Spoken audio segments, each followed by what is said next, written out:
হুটহাট করে ডিসিশন নেওয়া আর হুটহাট করে চলে যাওয়া, এ ধরনের চলে যাওয়াগুলো কিন্তু আসলে অন্যরকম অনুভূতি প্রকাশ করে। যেমন মনে হচ্ছিল অনেকদিন যাবৎ কোথাও যাচ্ছি না বা যাওয়া হচ্ছে না বা সময় পাচ্ছি না, সব কিছু মিলিয়ে একদম ভাবলাম যে যাবই যাব, যত কিছু হোক আজকে যেতে হবে আমাকে, বা যেভাবে হোক আমরা যাওয়ার জন্য তৈরি হলাম। যেতে যেতে পথে যতটুকু ঢাকার জ্যাম বা হচ্ছে সব কিছু অপেক্ষা করে চলে যাওয়া।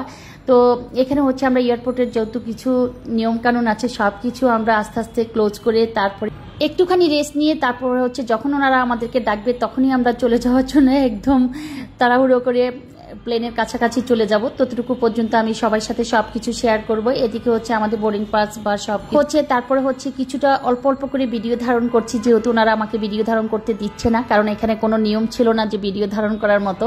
তো ওই অল্প অল্প করে স্কিপ নেওয়া আর অল্প অল্প করে সবার জন্য রেডি করা যতটুকু পারা যায়। তবে এখানে যে মুহূর্তে এখন আমরা একদম প্লেনের কাছাকাছি যাচ্ছি, ওই জায়গাটাতে আমাদেরকে একবারও ভিডিও করার জন্য না করা হয়নি, বা ওইখানে নিয়মও ছিল না যে ভিডিও করা যাবে না বা ভিডিও করতে পারবেন না। তো আমরা হচ্ছে এখন যাচ্ছি একদম প্লেনের কাছে। তো সেই মুহূর্তে যতটুকু পারা যায়, যতটুকু তুলে ধরা যায় ততটুকু একদম ভালো লাগছিল যে এইভাবে সারিবদ্ধ করে প্রত্যেকটা প্লেন আঁকাবাঁকা হয়ে সারিবদ্ধভাবে আছে, যে দেখতে এতটুকু ভালো লাগছিল। আর সুন্দর সুন্দর টাইম মনে হচ্ছিল যে বাংলাদেশে নেই, আমি মনে হয় কোথাও আছি এমন। আর মনে হচ্ছিল যে বাংলাদেশের ভিতরে কোথাও না গিয়ে যদি আমি অনেক দূরে চলে যাই তাহলেও মনে হয় আজকে ভালো লাগবে। ব্লগে বা ভিডিওতে কতটুকু কার কাছে কেমন লাগছে জানি না, আমার কাছে চোখের দেখায় অসাধারণ লেগেছিল। মনে হচ্ছিল মনে যেন এক টুকরো বাংলাদেশে আছি, দেন এক টুকরো বাংলাদেশের মাঝে অপূর্ব সৌন্দর্য উপভোগ করছি। আজকে প্লেনে যাওয়ার আগ মুহূর্ত পর্যন্ত যতটুকু ভিডিও ধারণ করলাম তার আগ পর্যন্ত। তো এই তো আমরা প্লেনে উঠলাম, প্লেনে উঠেই আমি টায়ার্ড, তারপরে হচ্ছে কোনো ভিডিও ধারণ করিনি, একদম অলসতা চলে এসেছিল। তারপরে চলে গেলাম আবার যেই গন্তব্য যাওয়ার জন্য আজকে এত প্রস্তুতি, সেই গন্তব্যেরই একটা মিষ্টির দোকানে, যেখান থেকে মিষ্টি নিব আর কোথায় যাচ্ছি সব কিছু শেয়ার করব। যাচ্ছি বলতে হয়তো বা কিছু কিছু দৃশ্য দেখে বুঝে ফেলবেন আমাদের যারা আত্মীয় স্বজন আছে, অন্তত আমার আত্মীয় স্বজনরা, যে কোথায় এসেছিলাম বা কার বাসায় এসেছিলাম। কার বাসার ভিডিওটা ধারণ করতে গিয়ে এতটা মনোমুগ্ধকর পরিবেশের মধ্যে পড়েছি, ভাষায় প্রকাশ করা যাচ্ছিল না যে এতটা সুন্দর বাসা।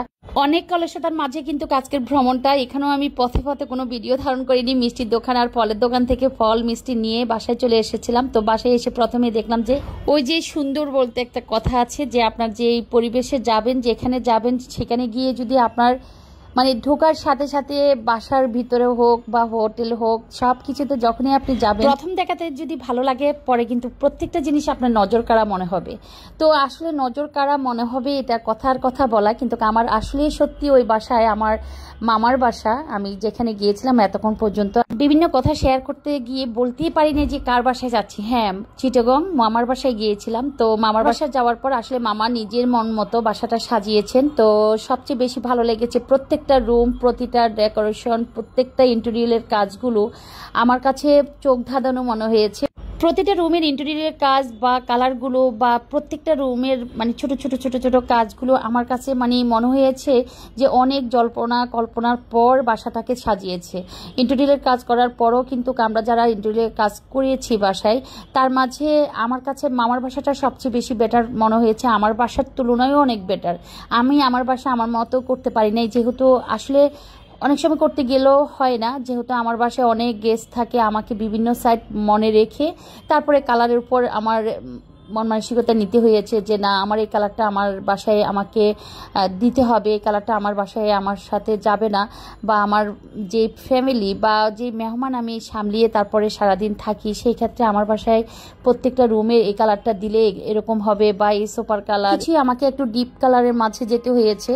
আমারও প্রথম থেকে ইচ্ছে ছিল পুরো বাসাটা আমার হোয়াইট বা সিলভার কালারের মাঝে বা পাল কালারের মাঝে নিয়ে আসার জন্য, কিন্তু ওই যে বললাম যে কিছু কিছু সিচুয়েশনে মনের ইচ্ছার বিরুদ্ধেও কিন্তু আপনাকে কালার চেঞ্জ করতে হয়। বাসার বিভিন্ন জিনিসপত্রের বা সোফার কালার বা বিভিন্ন রকমের ডেকোরেশনের কালার, ইন্টেরিয়র কালার সব কিছু চেঞ্জ করে কিন্তু বাসার মধ্যে রাখতে হয়, একার জন্য পারা যায় না। ভবিষ্যতে যদি আল্লাহ বেঁচে রাখেন সেই ক্ষেত্রে আবারও ইচ্ছা আছে যে কিছুটা হলো একটু হলো হোয়াইটে আর গোল্ডেনে চলে যাওয়ার জন্য বাসার প্রত্যেকটা কাজের জন্য।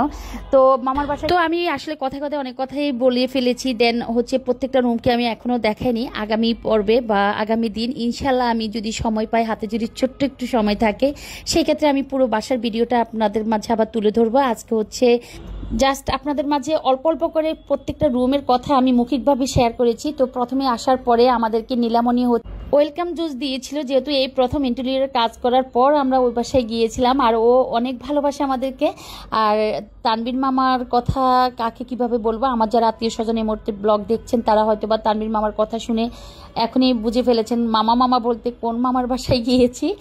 আর যারা এখনো হয়তো বা বুঝে উঠতে পারেন নাই, যারা আমার রিলেটিভ না, যারা আমার ফলোয়ার্স বা তারা আমার মুহূর্তে ভিডিওটা দেখছেন, তাদের ক্ষেত্রে বলছি, উনি হচ্ছে আমার বড় বোনের একমাত্র ছেলে তানবীর, তার বাসায় আমরা চিটাগাং গিয়েছিলাম। তো আসলে আমরা অনেকদিন পর্যন্ত যাবো করে যাওয়া হচ্ছিল না।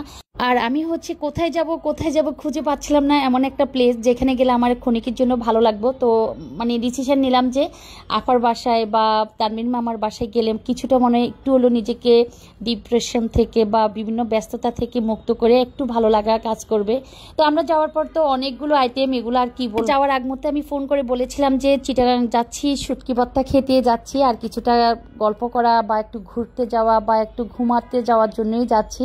তো আপাকে, নীলামণিকে, তানবীর মামাকে, লাকি খালাকে সবাইকে ফোন করে বলেছিলাম যে শুটকি ভর্তা খাবো। তো অনেকগুলো আইটেমের মাঝেও শুটকি ভর্তা রাখি খালা রেখেছিল। রাখি খালা, তুমি যদি এই মুহূর্তে আমার ভিডিওটা দেখো, থ্যাংক ইউ সো মাচ তোমাকে, শুটকি ভর্তার জন্য স্পেশালভাবে থ্যাঙ্কস তোমাকে। আর পরবর্তীতে তোমার বাসাটা আমি সবাইকে দেখাবো।